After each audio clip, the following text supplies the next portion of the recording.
Yo, just before we jump into the episode, I want to let you guys know that we are launching our very own podcast course, and it's called Mindset Mastery. Reverse engineer the thing. If you want to master your mind, you're going to check it out. If you think that there's gems in the main episodes we do, the course is next level. It's got 5 whole courses touching on setting yourself free from expectations, understanding self-talk, building confidence and discipline. It's just nuts. We've also added in a whole workbook and guide sheet for you to work through as you're going through the course in each of its modules. You do not want to miss it, yeah? Link below. Make sure you check it out now. About it, right? Alright, cool. From when I wrote the idea needed to be strong. From when Ton said, yeah, call it does the shoe fit, that name needed to be strong. Yeah. And then from when Sam directed on set, he needs to be strong. Comedy and the purpose behind that was to give creators a platform. Like Jamal was doing amazing stuff at SB, Posty was doing amazing stuff at GRM, and then Rashid was doing stuff at Link Up as well, but there was no one for like comedy or entertainment.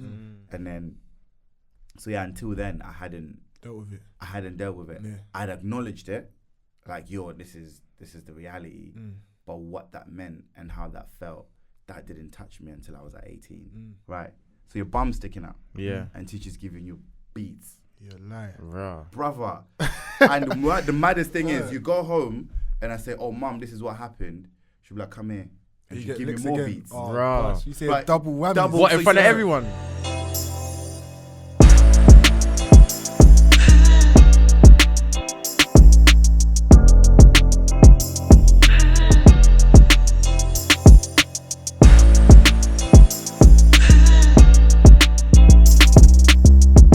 Boom. Welcome back to another episode of the Energizer Podcast. Strong. Energizer Podcast, the podcast that leaves you charged up all the way. Today we're here with your boy T and Ty.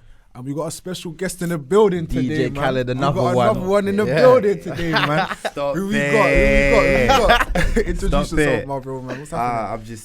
I'm just a guy. Yeah. He's not. Listen, wait. He's not. Start that again. He's not. I'm just a guy. He's not a guy. He's the guy. No, man. Where do I start?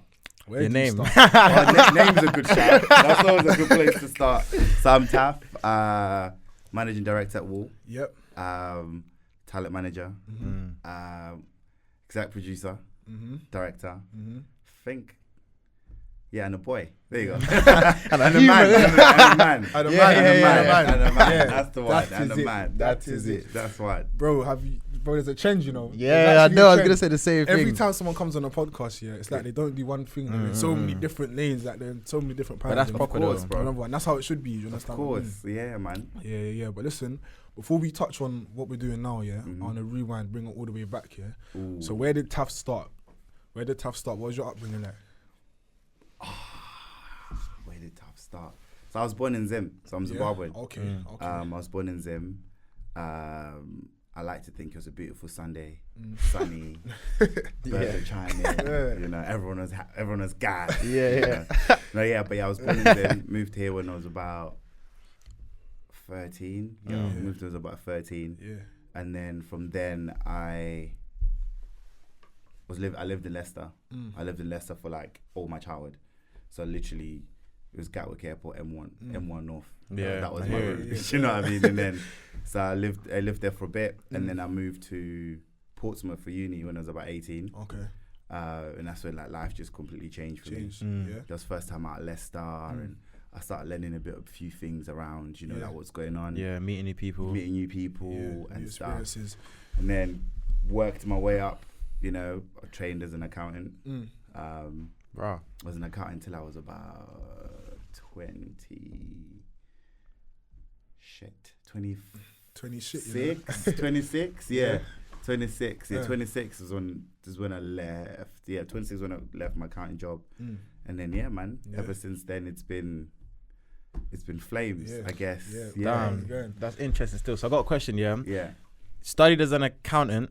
Yes, I did economics at uni. Yeah. Wall of comedy. So what's the transition? Before we even get there, I I want to touch on your transition from Zim to the UK, because bro, that was crazy. Because obviously you was 13. That's kind of old. You're a teenager now. You get bro? me? Yeah, I was. You feel like you're the man. Yeah. Do you know what I mean? Like what? Voices breaking. That's what I'm saying. What? Yeah. you think girl them like you too? What? You know? Chin hair. What? It was that, not this for me. This is still pending. Yeah, man, still pending. Like soon come. Yeah, but that's still pending. But what was that transition? So obviously you touched on UK 13. Yeah. Your background is a culture shock. You're from Zim. Massive, UK is bro. completely different. So bro, it was like, it was one of the crazy, for me, like, it's bittersweet, right? Because obviously the time, because I was 13, right? And then mum was here. So Zim was tough, but it didn't feel tough. It's only now when I look back, I'm like, yo, that was tough, you know? Because as a kid, that's all you know, right? So you don't know any different. And I was convinced that I was only here for like a year. Yeah. When I'm going back home. And I was making my own bread in Zim.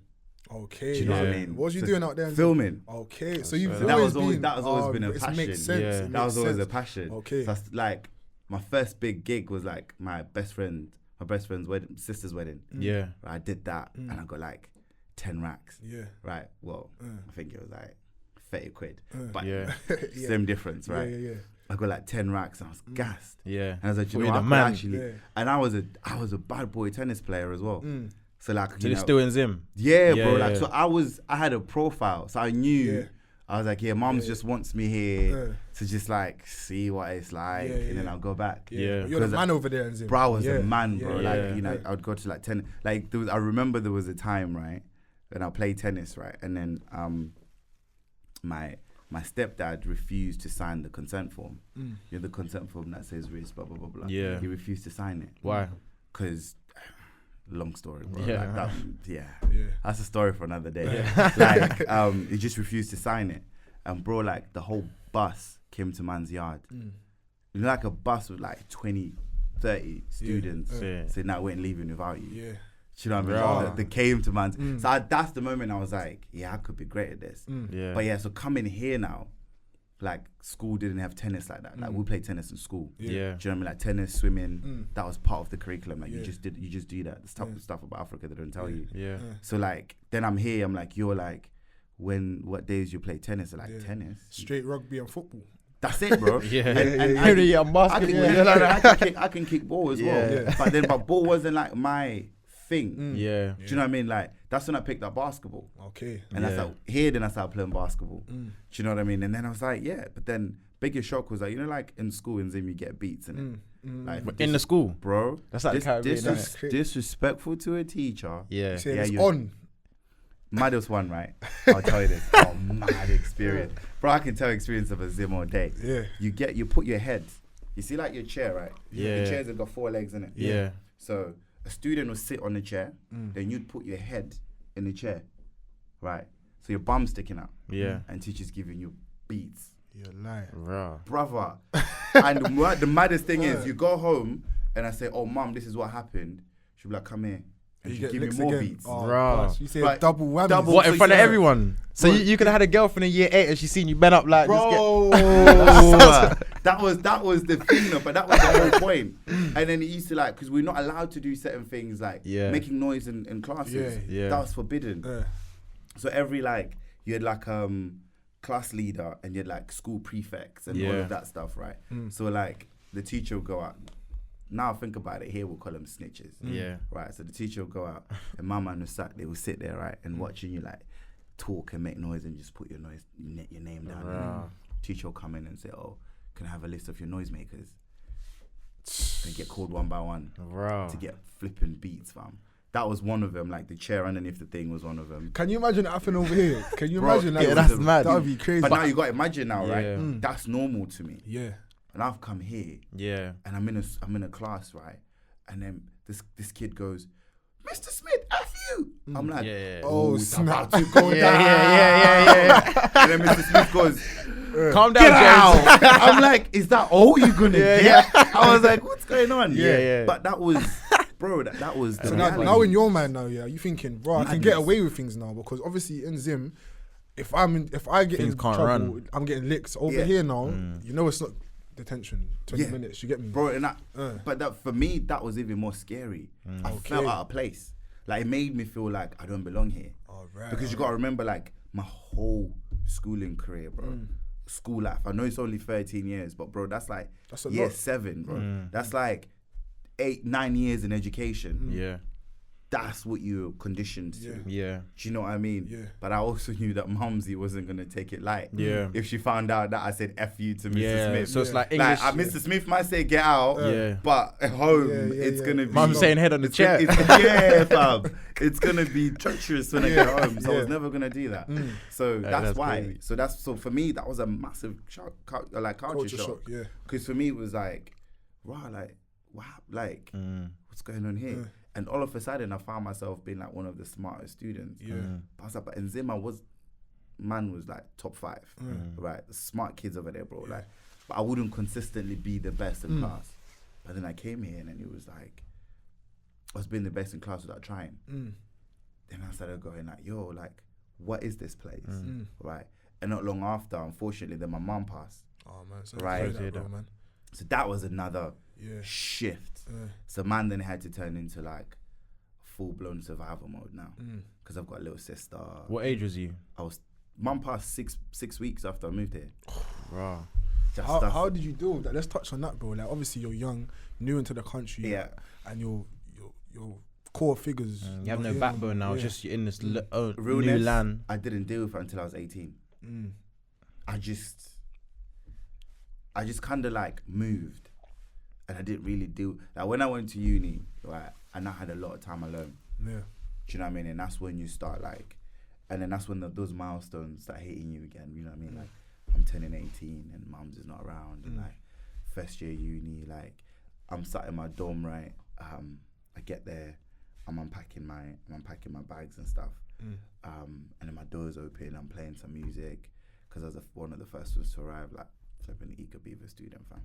But yeah, I was unpacking, and then everyone is coming in. The mums dropped them off. The mums dropped this person's mum and dad.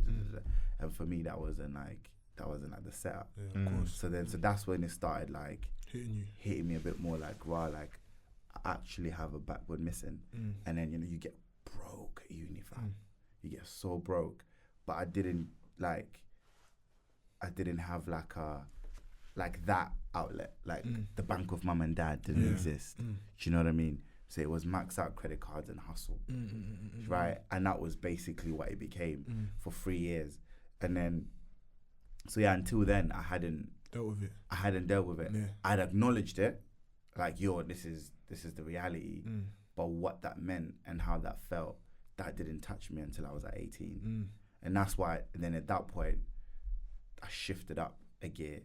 I was like, nah, like, I need to make sure that I make this woman proud. Like, I can't come here and just do fuckery and all of that stuff. So I was dealing with the first time living alone. I'm from an abusive house anyway. Like, yeah, stepdad was on the Mazza and all of that stuff. So I'm coming from there, right, to like now I've got my space, right? And bro, like it just became like a thing now. Yeah. You know, and then at that point I was like, rah, this is life. Yeah. You know, and I was quite lucky as well, to be honest. I was quite lucky because when mum passed, mum's sister kind of took man in. That's what I call mum now. Yeah. Do you know what I mean? She just kind of took me in and raised me like I was her own, bro. Yeah. Like holidays, like for me a holiday was like Skegness, Blackpool. Yeah. That's what she could afford at the time. But she made sure that whatever her kids got, you was involved. And I felt like that's when she did everything she could. Like she's not rich at all. So she couldn't just go cop yourself those Air Forces and this and that everyone would wear, right? But what she would do is she made sure that I felt like nothing was missing. And that helped me through school, right? Yeah. Because I even remember like going back to school after it happened. I think I took like, I want to say 3 weeks out of school, right? And I went back to school. I remember walking in and I remember I haven't processed this, right? And I would look at every teacher and I can tell that they just want to cry. So that was confusing to me because I'm like, but why are you feeling like that? Because I hadn't really understood what that void is, right? So I'm like, why are you? in my head was already going like, look, I've got a little sister, I need to protect her.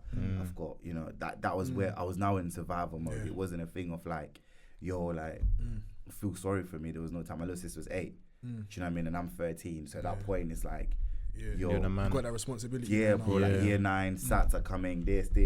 Like, you're already thinking that. And that's when man learned to be, I'm a bad boy chef, you know. Brother. If I say to you right now, bad boy chef. If I say to you right now, Taff, I'm coming through to the crib, I need a bad boy meal. What's your go-to meal you're cooking?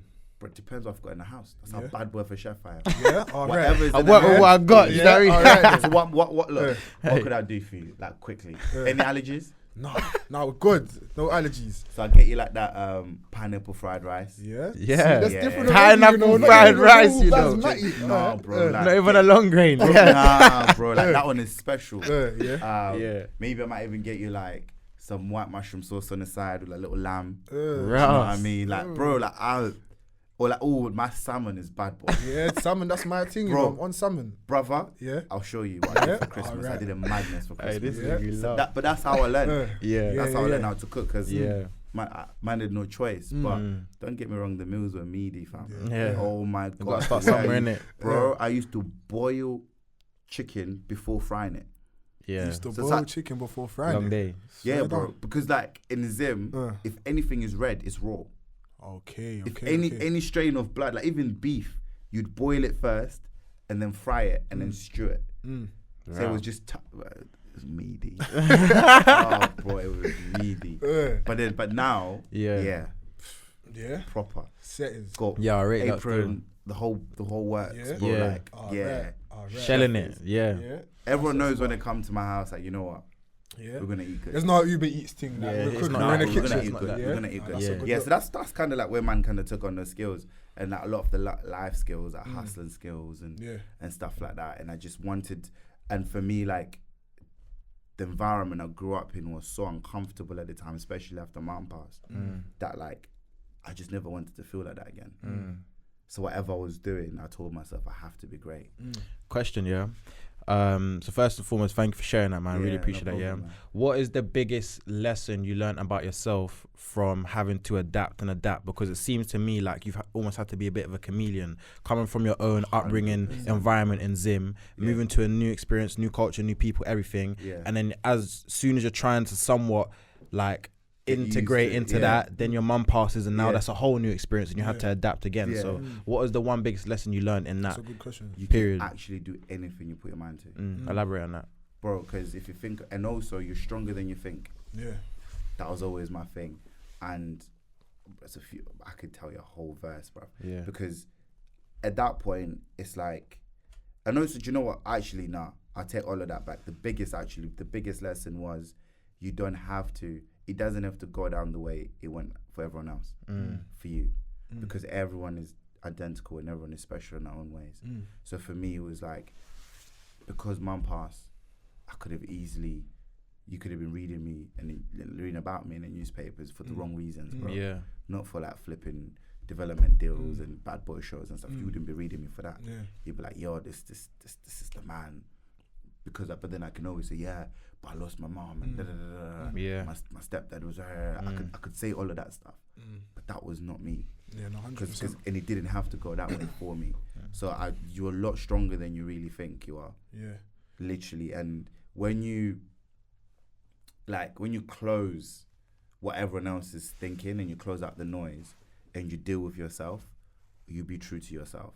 Because like at that time, people expected me to like, oh, am I gonna go live in care? Or am I gonna now be part of a system or turn to the roads or something? That's me, and or turn to the roads, and like, is there like an order that's just gonna come to man and be like, yo, like let me look after you, and before you know it, like I'm mixed up in all the bad stuff in the world, like.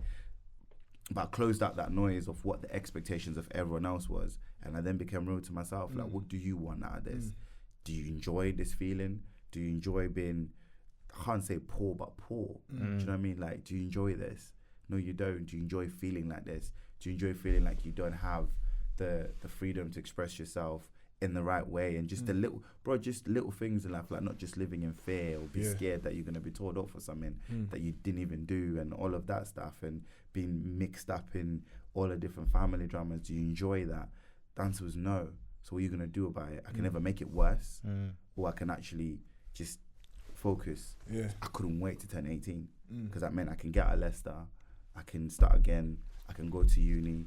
And for me, like that student loan meant it was a mortgage, bro. Do you know what I mean? Like I'd never seen money like that. But I'd work myself. I was at McDonald's and all of that stuff, and I'd try everything I could to do that. So it was just making sure that if you close out the noise and just focus on yourself, you really get to your truth.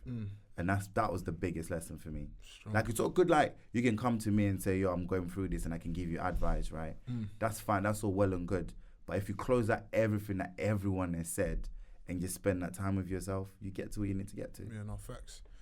Bro, I just want to hell you up, man. I want to hell you up for real, bro. Because what you've gone through and where you've been able to go, bro, it's crazy. It's crazy. I appreciate and I always say to people, like, you can't control certain circumstances in life, but you can 100%. Control your reaction to them. Do you understand what I mean? And a lot of people wouldn't have done and chose your reaction that you chose to go down your route. A lot of people would have went down a negative route. Do you understand what I mean? So the fact that you was able to see sense in all of the craziness going on, bro, that's a testament to your character, bro. So you've been able to do, man, hail it up fully, bro. That's crazy. I echo that, for real.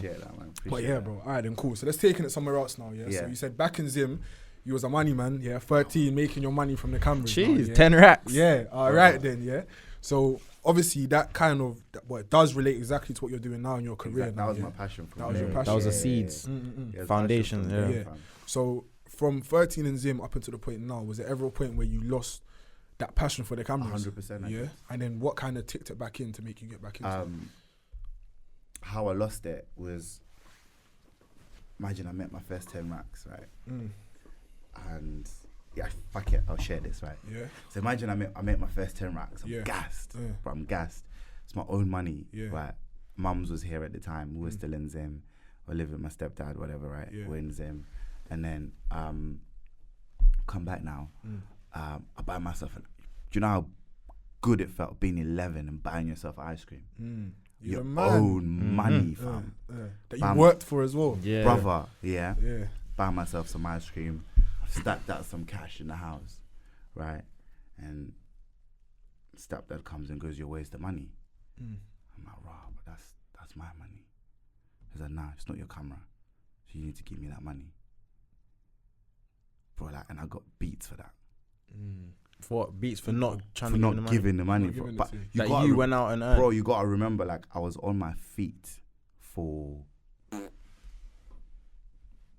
14 hours that day. It's a wedding, bro. From getting ready, the reception, then you've the ceremony, then you've got the reception, and then you've got the first dance. And bro, it's a long day. And I was filming from the house to there. And you gotta remember, like, I had like because you gotta remember, what year is this? I'm talking 2001, right? 2001, 2002. So there isn't like what's Premiere Pro, fam? That didn't exist. And it's not like SD cards and all of that. It's a little cassette that you put in, and then whatever your shot is, that's your edited shot. So you gotta remember, I have to time everything right, and da. And then I went to show my friend's sister the video, and she goes, "Right, this is better than the man I actually hired." I just did it out of love because that's my best friend. I love rolling with the camera. And then she said, "No, I didn't even ask for 10 racks." She's the one who just said, "Yo, like, hold that.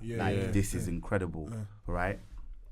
And then I take the money, got beats. I had to give up the money. I gave up the money, and that left me feeling sour. But now the only thing that I wanted to do was make sure that this girl, who also became my sister in the time, because that was man's brethren's sister, get her video. Bro, the video went missing in the house, fam. So I was like, nah, I'm tired. I'm not gonna do this. That time, my attitude was, I'm not gonna let you use me. That was my attitude. But that's God's timing. Do you know what I mean? Like when I really look back at it, it's definitely God's timing, because I stopped doing that completely. Then man just focused on school, so you can't take my brain from me now. So whatever I'm gonna make here, you can't. You could do physically, You could outstrength me. You could beat me up. You could do everything you can in the world, bro. But whatever's in man's here, bro, is not gonna.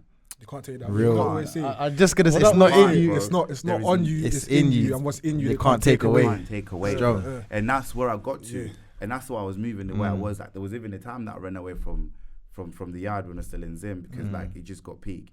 Like bro, like imagine like I even tell you this story. Like imagine what happened was we had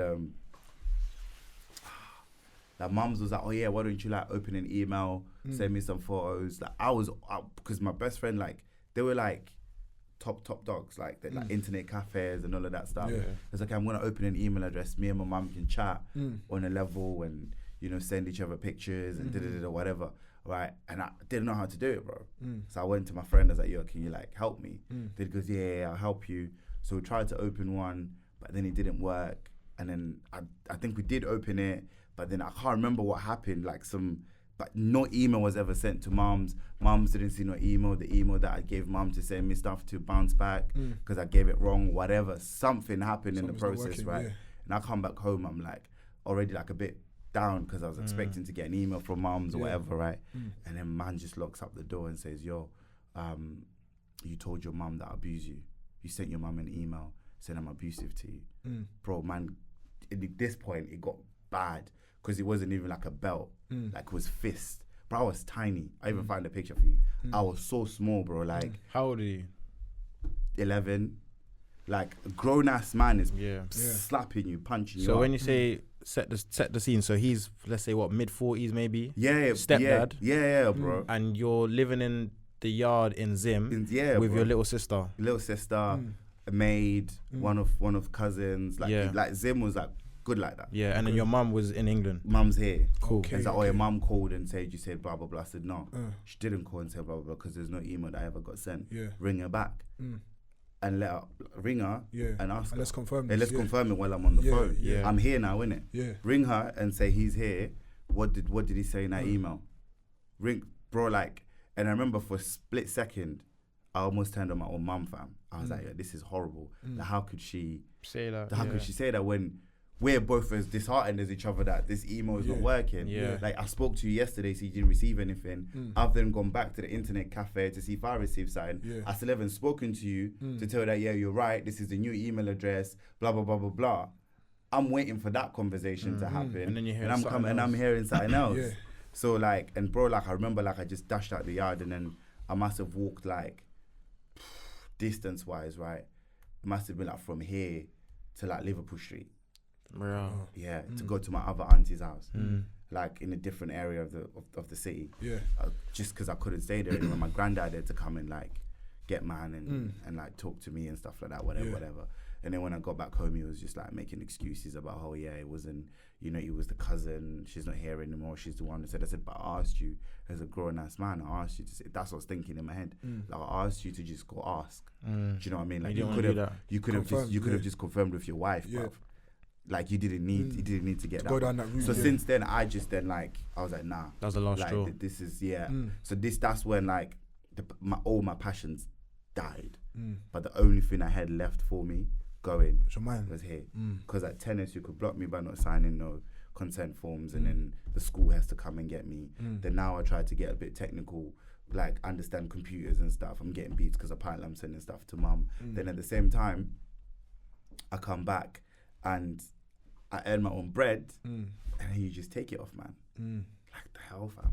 Yeah. So I got a question. How did that make you feel knowing that somebody in your own household, somebody that is trying to emulate your hero? So when I see it, like we spoke about this before, like a father figure is meant to be someone you should look up to. And that's what I did, bro. I loved the man, bro. I can't even lie to you. Yeah. I proper did love the man, and I needed, and everything I ever tried to do was him. To like get approval do you know what I mean? Like get that seal of approval. Yeah. But at that time I didn't feel anything. I felt everything when I was an adult. Yeah. I just bottled it and didn't realize like I was bottling it. Then when you start doing therapy and you start realizing like why you're moving a certain way, and I was starting to realize the same characteristics that I was doing, that was starting to emulate that because that's the only way I knew how to move. Then I had to kind of change all of that, and then it's like, nah, that's not who I am.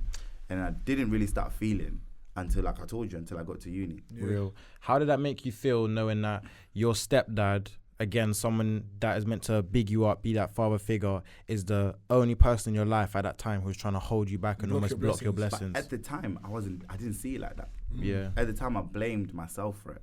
At the time, I was like, yeah, I'm a naughty kid. Like, I should have just, why did I buy ice cream? Maybe I should have just given it. But now it's like therapy and understanding like some of the heaviness you feel inside of you. You're like, rah, like, that was foul, bro. Like, I was...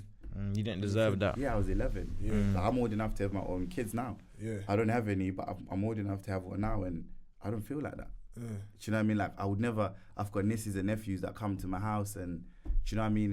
And they love, man. And I would never look at an 11-year-old, 12-year-old, 13-year-old. If anything, I want to be the best uncle to you. Yeah, motivate them. Show them that it's possible. Yeah. And then get them to feel like, when we go to Uncle Tav's, we get to have fun. Yeah. We live, and then we understand stuff, and we did it. Do you know what I mean? And it's like, but that was never the environment that was set up. Do you know what I always say, yeah?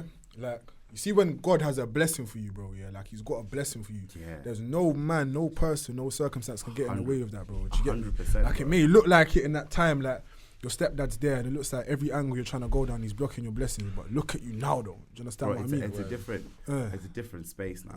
Like, right now, man's in a world where, like, I just feel like I haven't even taken off the hoodie yet to play the game yet. Yeah.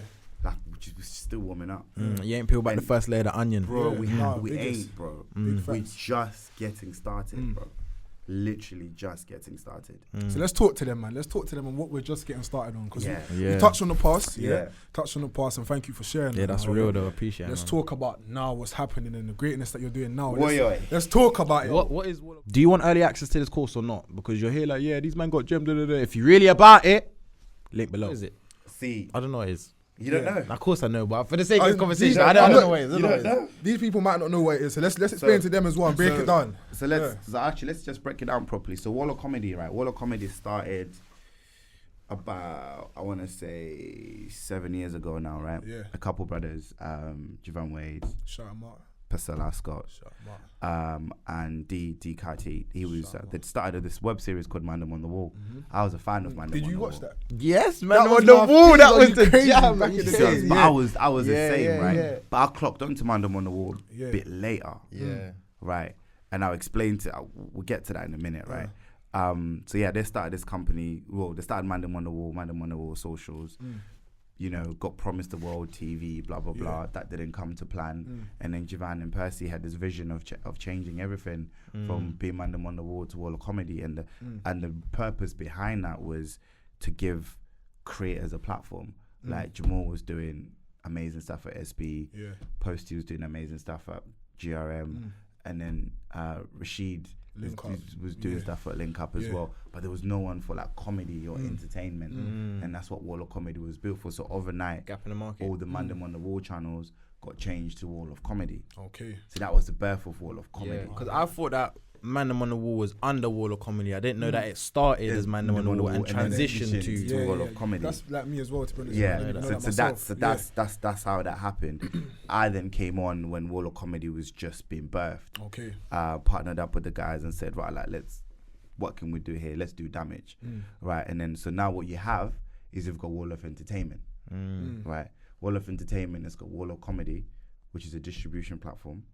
We've got Wall of Production, which is the best production company in the country.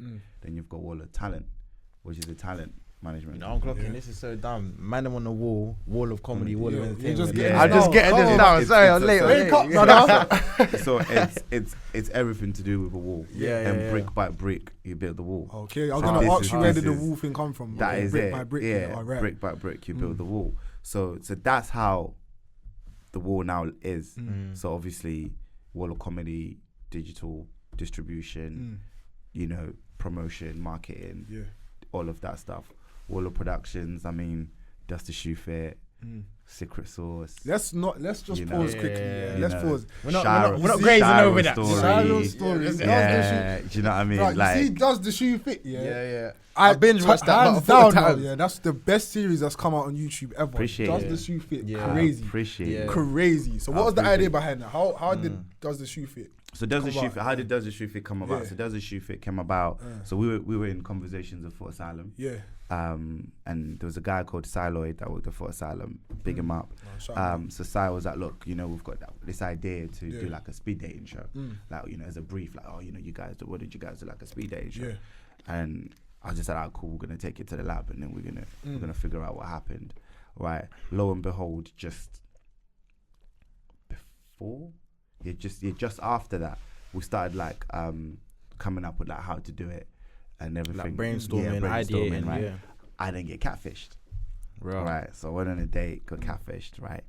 And then and I was fresh out of a relationship at that time as well. And I was like, I'm just gonna Yeah. you know what I mean? How bad was the catfish? I was What we gonna say, talking? What we talking? What catfish you talking, brother? It was a catfish. Have you been catfish before? Yeah, bro, come on, bro. Yeah, I'm pretty sure I told you about a time I'd been catfish. I want to hear that one. Because I wasn't told that. So now I then like, because I've got like few man them now went to uni with. Yeah. Right. So I just put in a group chat. I was like, yo, man, them I've been catfished. Right. And then they started just flipping, going crazy. Right. And then I come back to the office. I'm laughing and I'm chatting to my business partner. So it was in the room, right? Funny enough, right? It was me, Percy, a guy called Todd Mazon, who's actually the guy that named it, Does the Shoe Fit? So there's a guy called a guy called Todd Mazon, and then a guy called Kane, who's still with us now, and Munya. Munya was in the room, right? So we now write, bro. And then we now start writing this idea, bro. And I'm like, nah, this is what we need to put here. This is how the date should be. So, and in my mind, I'm still thinking about how the GC was popping last night and all of that stuff. I said, so we need a GC element. And we used to have a show called Group Chat, which was at Gogglebox. Right. So Group Chat is like, you had Philly and all of those guys on there as well. Like Chunkz was on there before. David Sideman was there as well. So like a lot of people came through that show as well.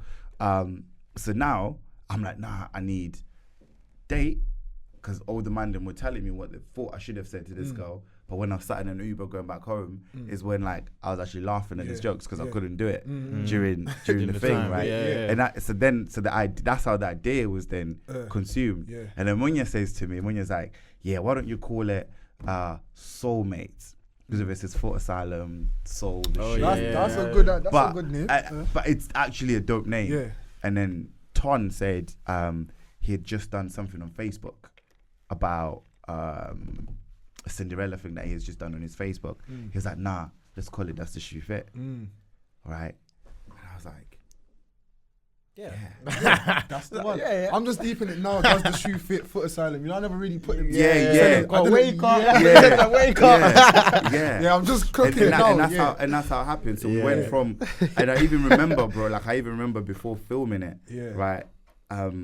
Foot Asylum wanted to change how it was filmed. They're like, oh no, like we should have 6 cameras. I said, nah. Ride with me on this one. Trust me on this one.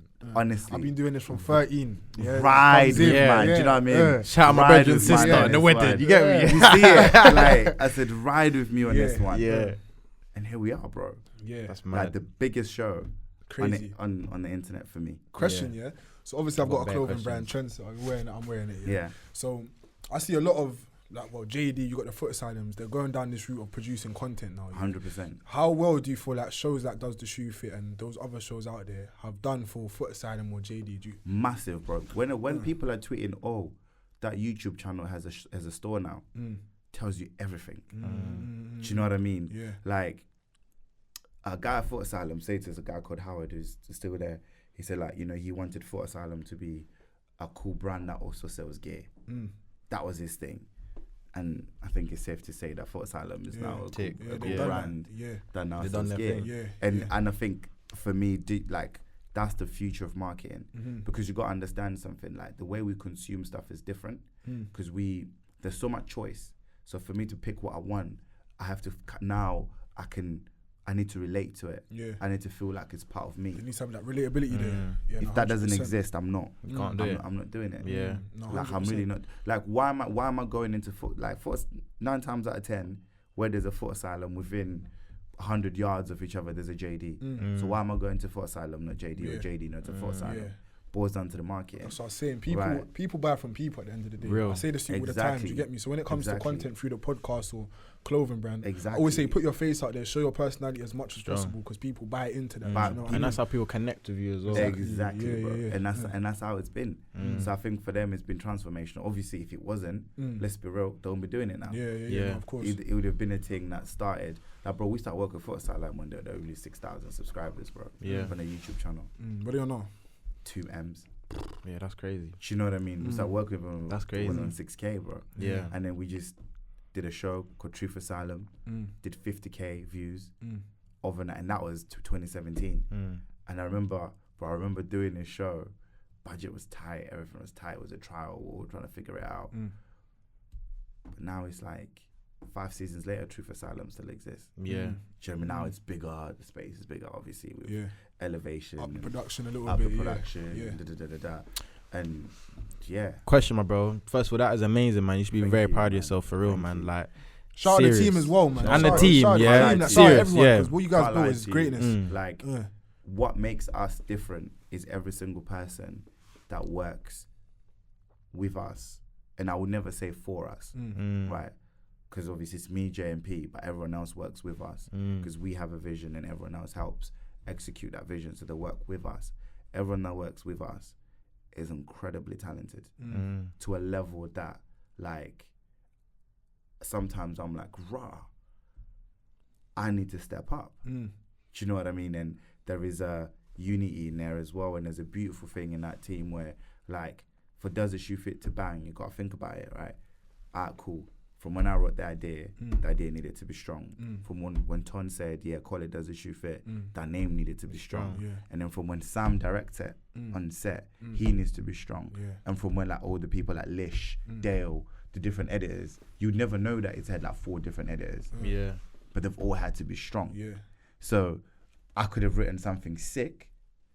Ton could have come up with a shit name. Sam could have not directed it well. And the editors could have been shit. And that's about saying the actual people that's on the show, like Philly and Chunkz, they need to be strong. That's not even going there. That's what I'm saying. That's just behind the scenes. So that's just behind the scenes work. And now if Philly wasn't Philly, Yeah. Harry wasn't Harry, Yeah. Conan wasn't Conan, Shout them bro, out. Unknown T, Jack Fat, bro, I can go on for days with all the guests of it. Chunkz, everyone. If everybody on there wasn't who they are, It wouldn't be the It same. wouldn't work. fucked. How would you go about getting talent for the show? You build the show around talent. You don't get talent for the show. Break that down. Break that one down. What do you So I look at it, I'm like, okay, cool. This is Philly, Yeah. right? Philly is this guy.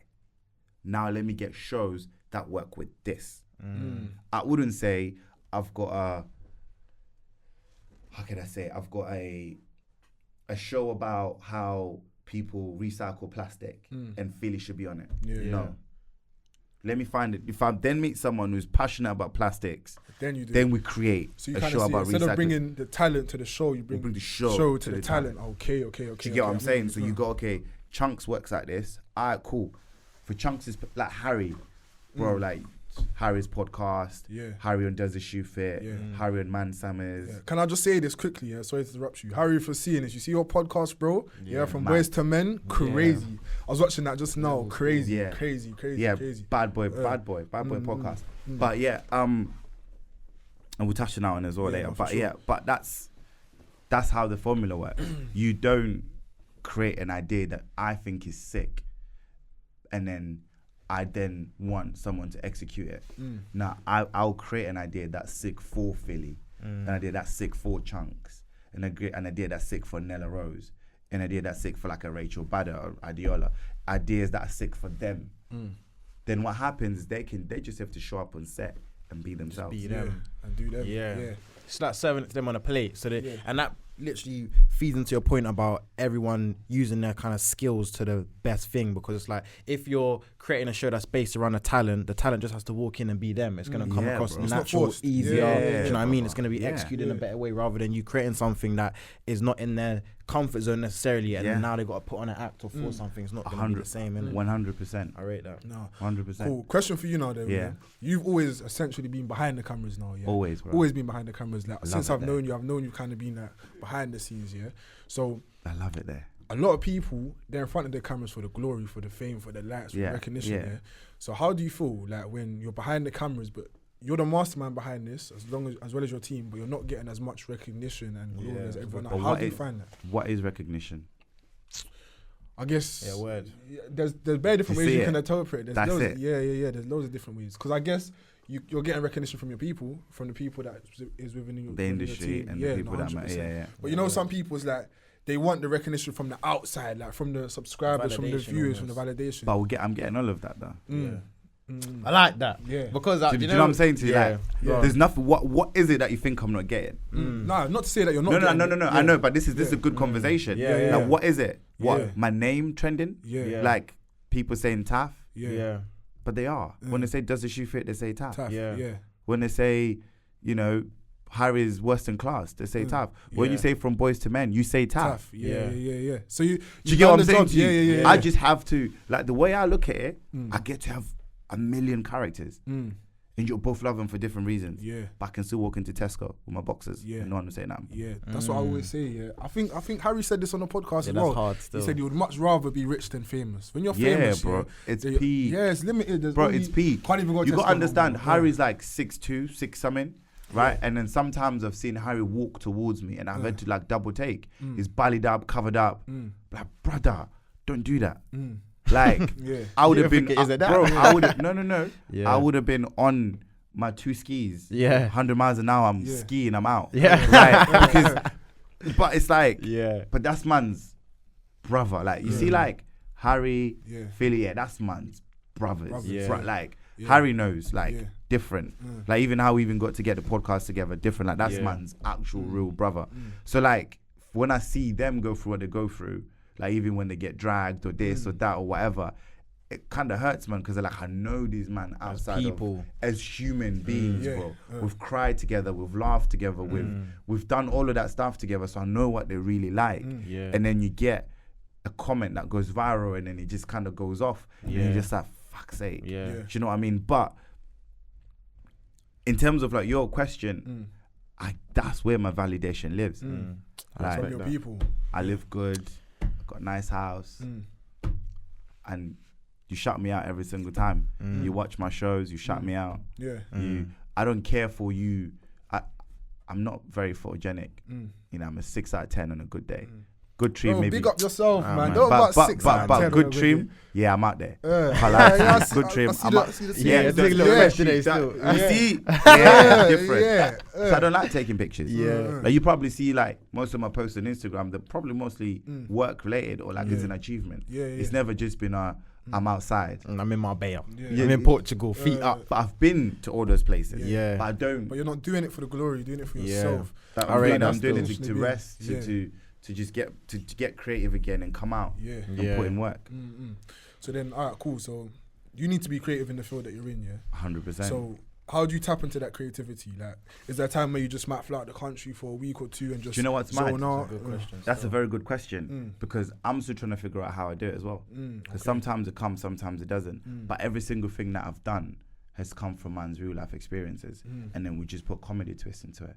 Like, you guys have seen Chef Asylum, right? And I remember when I told you, like, I used to be broke at uni. So sometimes you open the cupboard, whatever is in there, bro. You best make something. Is food. Ketchup and bread. That's Chef Asylum. But we've just made it bigger. Man got catfished, man then we're chatting, whatever, in the group chat. You good, does this shoe fit? Right? Secret sauce. Been Zimbabwean, been African, being black, period, or cultured, period. Your parents, there's a friend that your mum or your dad or your uncle, your auntie think you should be like. That's secret sauce, bro. No, like think about every show. Like, I can think about Truth Asylum. Like, Truth Asylum, how many friendships do you actually? I mean, sometimes like you fall out with someone, you have a fight with someone, right, and then you go away, and then you have the questions in your head, but you can't because the fight is done. You're like, that I wish I would have said this one thing. You know that's the worst as well, you know. Yeah. And you now actually get to ask those But you know me, I questions. can't lie, I'm doubling back just to ask you those questions. I come right back round to you. And then you block after. Yeah, by the way, block. Just like that. Do you know what I mean? Yeah. But that's truth asylum. yeah. Harry's Western class. Mm. That's me when I came from Zim. Yeah. How weird school was. Yeah, and how I was seeing it. Yeah. Like Harry's character, the headmaster, the students being rowdy, naughty. That was how I was seeing school, bro. Yeah. That's Harry's Western class. Yeah. So that's like, crazy. That's crazy. So everything I've ever done, right? Bar Shiro, which was the Mandem, and obviously exec produced it, helped the Mandem, did our thing on there, and Amani, which was Amani's story. Yeah. But bar like those, but then obviously we then get creative. So what we really do is take him from real life experiences, and that's why it's so relatable. But you don't even realize that it tapped into your subconscious by doing things in a show that you're finding funny, but you're not realizing you're laughing at your own struggle sometimes. Do you get what I'm saying? But that's the only way. Laughter is the best cure. Yeah, no facts. So when you start seeing everything that's coming out, got Bad Boy Amazon Prime show. Yeah. Can't say too much. Can't say too much. But it's a dating show as well. Yeah. And that's inspired by my mum. Yeah. Okay. Do you get it? Shout out Mumsy, man. Do you get it? Yeah. So when you see it, and when she comes to the screening and the premiere, she's gonna laugh her eyes out because she's gonna see her through the whole show. Yeah. Great. No, that's real. Taff, I want to take it slightly somewhere different, because you mentioned before about like, obviously you being good friends with, people who are in the industry, like your Harry's, your Phillies, shout them out as well, When you gave the example of like, say when he's getting dragged on a timeline or shade bar this or something, what advice would you give to, I don't want to say them keyboard warriors, but the people who are quick to judge and be in the comments saying something to discredit someone who's in the industry? What piece of advice would you give to them? Because remember, I actually wouldn't give him any advice, bro. Strong. Why not? Do you know what it is? It's because like we all have a choice in it, and we know for a fact you don't mean half the shit you just said. So why are we even here? And do you know what it is? A lot of people, man, you know what I mean? A lot of people commenting that to get recognition, bro. That's what I'm saying. Everything comes down to recognition and being seen. I don't like people like trolls and. Yeah. I'm not even gonna turn around and say, "Oh, we're all human. We all feel." Nah, because your mind is if your conscience is not there, bro, that's your mum and dad's job to fix you. Your God, fam, not mine. Yeah. No, for real, like it's not my place to. And the way that I see it, if someone's hating on you, 9 times out of 10 they're not in the same position as you. They're behind you anyway. They're trying to pull you down. Well, exactly. So I don't honestly I don't. The people that would give advice are people that are getting dragged. Yeah. So what would you give them? What would you say to them? First piece of advice: tomorrow will be someone else. Don't worry about it. Yeah. This too shall pass. This too shall pass. And that's it. Yeah. And tomorrow it will be next man, and next time it will be next man, and then you might come back again. It is what it is, and I just feel like it's the price of fame, and I think we just in that space now where we know that, and like it really jars me sometimes when I see like Harry's podcast, and that's when we're done, right? And then the clip that then goes off like on places like Shedbar and stuff, are clips about like Chunkz talking about out of proportion, bro, it's completely out of context, and then you just picking like 30 seconds from an hour clip or something. But then when you listen to what Chunkz is saying, it makes sense. Yeah. So I now know that that's the game, innit? Yeah. It's clickbait, get recognition, do whatever, give you. Hell, I might even get clipped from this. Do you know what I mean? And whatever that get clipped, it is what it is. But the fact is, like, it's done after best 72 hours. And then there's someone else. Then there's someone else. 3 days. If I go to the gym for 3 days every day, I'm not going to see any muscle change on me. So why the hell am I bothered? But what this man are gonna do? Real. Do you know what I mean? It's like, real. and it takes me more than 3 days to be where I am today. So it's fine, bro. Taking it somewhere else because we're gonna have to wrap up soon. We're talking about talent. We're talking about Philly. Shout them out. Harry. Shout them out. Chunkz. Shout them out. How do you spot the greatness within certain people to see that they're someone that's fit for the camera? Like they need a show of that. How do you find them? How do you spot them? That's a good question. So firstly is work ethic and how hungry someone is, and secondly it's like how true and authentic they are. And sometimes I'll miss. Like, don't get me wrong. Like there's sometimes I will miss, but that's just because our synergies and what I do and how I can help that is not the same. They don't align. And that's also very okay. Like there's a lot of talent that are really talented, doing really well, but I would have never picked. But there's also talent that's not doing well that I would have picked. So there is that. But for me, it's work ethic, the hunger, and then there's this, when you're speaking to someone, is how authentic they are, and then seeing a space and a culture where they can just slide through. Yeah, they got their spot, their lane, right and there, stick to it. You know what I mean? Like I've told this to a few creators, right? And some of them have come to me. I'm not gonna mention names. Like some of them have come to me like raves and stuff and say, "Yo, Taff, like you see that piece of advice you gave me? So find your lane, and when you're in it, stay in it and ride it out all the way." What I always say, bro, stay in your lane. When you're in your lane, there's no traffic. There's no traffic in your own lane. That is it. Do you get me? You get there, bro. You get, and it's not an overnight. It's not overnight. You can't do it like Chunkz because you're not Chunkz. Yeah. You can't do it like Philly, like Harry, you can't. Yeah. You have to be you. Taff, how long did it take you from? Because I remember you said the age earlier on in the show, from when you first picked up the camera for your brethren's sister's wedding. Yeah. To the point where you're at now. How many years is that? So I was 11. I'm 32 now. Yeah. So 21 years. Yeah. And I just wanted to highlight that because for everyone watching as well, I feel like in our generation, being Gen Z, whatever, we're so microwave generation. We want it now. Yeah. But this is a legend, innit? An icon, talking about his story for real though, and it took him 21 years and you heard all the trials and tribulations he's been through. So don't be with the mindset that you're going to hop on TikTok and then after 3 months, if you ain't got 100k views, you're a failure. Do you know what I mean? You have to keep going and ride it out, just like you said, do, man. Bro. So it's real. And it's a lot harder now as well. Yeah. Because you got to remember, like, TikTok exists, YouTube exists. Like, bro, like, we could open a YouTube channel now and then put a picture up and we've got a channel, guys. Do you know what I mean? Or we've got a TikTok. We can open a TikTok account now. Yeah. So all of these things can happen.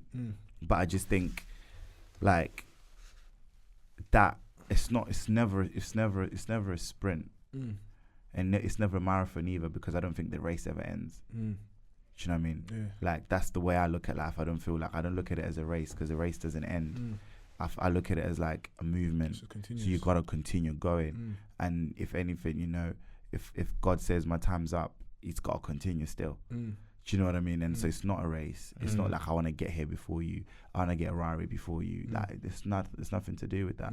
My Rari would come whether I'm 60, 40, 21 or 35. It'll come when it's my turn. But you're gonna and get that's my pace. But I'm not stopping. Like, you know, it's always been man's ambition to get man's yard. Man's got yard now, but I'm not stopping there. Do you know what I mean? It's always been an ambition to have a business that's doing well and have shows, hit shows, Amazon Prime shows, Netflix movies, which all pending. Heard it here first. But I'm not gonna stop there. Like I want more. Do you know what I mean? Like I want it all, bro. Like that's the level. Like I want everything, and I want to be great. Not great in Taff is great, but great in everything that Taff's ever done has been great. Because I'm human, bro. Legacy. Because I'm human, I'm gonna make mistakes. I'm gonna do this, and there's, you know, I'm annoying in certain rooms. I'm great in certain rooms, but I understand that. So actually, for me, it's about the journey continuing, not a race at all, because it doesn't end at all. Yeah, you just want everything that's yours, nothing more, nothing less. Anything that God has for you, you want all of that. Let me take all of that. Yeah. And if it's not mine, I don't even allow want it. Allow it. It's calm. Yeah. Now, facts. All right then, bro. I'm going to switch up today, I'm switching it up. So normally what we say to people is to leave a practical gem for the audience to follow, to take away, Ooh. I'm not going to say that, though. That's not what we're saying. We're going to say, what is one thing that you would tell your younger version of yourself right now? So going back to the 13-year-old Taff, in Zim, strong. What's one thing that you're telling yourself? Just before we wrap up, I thought let me tap in with you guys real quick on a personal vibe and let you know what we have coming for you. It's called the Mindset Mastery course. Me and Ty have been working on this for the past 6 months, and we're finally at the point where we can give it to you guys, man. If you want to charge up your mindset, improve your mindset, lead your life in the direction you want to go, this course is for you. So don't miss out. Tap the link in our bio. You can go straight over to our website and pre-order the Mindset Mastery course. Boom. Little switch up. You know what I mean? Yeah, that one is solid. What's one thing I tell myself? Believe in yourself. Yeah, confidence wasn't my thing, bro. Like, you know, there's people that have played a part in me getting here that I haven't realised or played a part in me getting here. Like one person that I would really shout out is Krept. Yeah. Like Krept has played a massive part in me getting to where I am now. Without even realising he's done it. I went to uni with man. Do you know what I mean? And then we graduate, but I'm seeing him everywhere. Like my pastor's kids are obsessed with him. I'm like, fam, this was my guy in my accounting class. Like, what the hell? Like, do you know what I mean? And things like that. And it wasn't a thing of like, it wasn't a jealousy tip. It was more of like, yo, you man, you man are flames, bro. You man are killing it. And now reconnected, and obviously, God rest his soul, like Blaine Cadet was what, like one of my, that was my Kads was my favorite UK artist, hands down. No, all the Kads songs, word by word. I'm telling you now, I can spill off all his music. Kads is just special. Not even just his music, like his energy, his interviews with Amaru on TV and all that. I'm taking all that. That would touch me still. Kads became proper man's brethren, and Kads is the reason why I linked Philly. Philly is the reason why I linked the Mandem. Do you know what I mean? Yeah. So it was a ripple effect almost. It was all a ripple effect and stuff. Man. So, and with Kads, like we linked up in KFC in Liverpool, BBC One Extra. Like, crazy. Bro, like took a picture then, and before you knew it, it was became man's brethren, and then clock that you're like, that's Krept's cousin, and oh shit, same Krept I went to uni with, and the same guy I would look at, and I'm like, you're like, this is massive inspiration, and now like. Krept's that man's dog, text message here and there, whatever, work together here and there, whatever, but it's like that. Do you know what I mean? That's about like legacy, man. Kad's passed away, but his name still lives. Still lives on, still living. Continue to live on. It will, 100%. 100%. Do you get me? 100%. So I would say, trust yourself, man. I think if I was to go back and speak to myself again, I'd say just trust yourself. Yeah. And big one. Yeah, just trust yourself, because there is a lot of things I didn't do because I didn't trust myself. There's a lot of things I did because I trusted everyone else more than I trusted me. But it was a big part of the lesson to take me to where I am now, a big part of the journey, and I've learned a lot from it. But trust yourself. Yeah. Real. I knew this was going to shit. I got time to think. Repeat the question, man. Cause that was deep, man. I appreciate that. What's one thing that you told your younger self? So it don't need to be your 13-year-old self. Just at any point in your life when you was younger, what are you telling them? One thing I would tell my younger self, probably just be to stay true to who you are for real. And I've said this to you as well, yeah, but it's like when I was younger, speaking specifically to me, I always tried to fit the mold. And I think it's only recently, honestly, within the last 18 months, since when I really met you or before that, because that year I was big on mindset, etc. That's when I started to just be me, like 100%, like press that fuck it button, like you said, and just start to be like, you know what, I am someone who's no longer going to try and fit in this box. I don't need to fit in this box. I can just be comfortable in my own skin and express what I want to do. I am big on mindset. I like doing these sort of things, but I never really felt like I was in a place where I could be that person. Does that make sense? So I'd say I would tell my younger self simply to just press that fuck it button and just commit to being 100% me. Big one. That's what I would say for real, man. What about you though? Boy, what would I say to myself? Damn, I'd say, Tay, just stay true to yourself. That's what I say, stay true to yourself. A lot of times when I was younger, I've allowed people to get into my ears and say, you shouldn't do that, or you might not be able to do that. But in my head, I know that I can do it. And it's like sometimes the younger Tay allowed other people to put their own expectations of themselves on me. Do you get me? And I'm not you, I'm me. So you can't tell me what I can't do. Do you understand what I mean? So I'd say, just stay true to yourself. And don't let anyone, like you said, put you in a box or tell you because you're in this lane, you can only stay in this lane. Yeah, but boy, it is peak. Because like, I'll tell you that now, like when I said I was quitting my job, Mumsy was bugging out. Yeah. She's like, yo, like, you're doing well. Like, why you, bro, I was doing good, bro.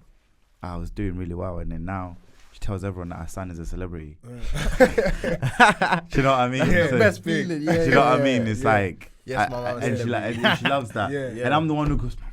Like, I work with celebrities. Say that. Do you know what I mean? But she's happy, fam. Yeah. And that's what it's all about. She sees me happy. She sees me around people that I want to be around and happy to be around. She's flipping happy, fam. Yeah. Kid that got fired from a job, kid that got told wasn't good enough. All of that shit happens. So just trust yourself, man. Wicked. Quickly before we go, do you guys have any questions? Just throw one. Any other man than me, Taff, anyone? Any questions? They must think like, right, this is real. I ain't got no questions. Yeah. All right then, cool. Well, yeah, I reckon that's it. No questions.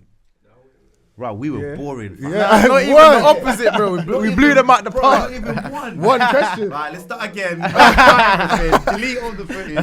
Let's start again. You say, you guys what? What's your next steps from now? Next steps. Personally, spiritually, career. Which Both. One? Which one? Career.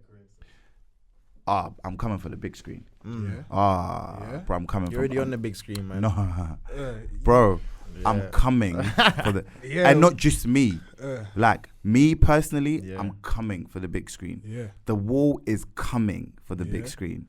Like Jav and P, they're gonna be back on screen together. They are coming for the big screen. I seen one on Netflix, innit? No, P's on Netflix. P, sorry, P. But Jay's been superhero for the last 5 years. Yeah. He's been playing Cyborg. Yeah. So now, bro, like individually, we're coming for everything, and you can only imagine what that means as a collective. So we're hungrier than ever. I promise you that, and we're loaded. Like proper loaded. Not in my bag, I'm loading, bro. We loading. fully ready. So career wise, next steps is the big screens.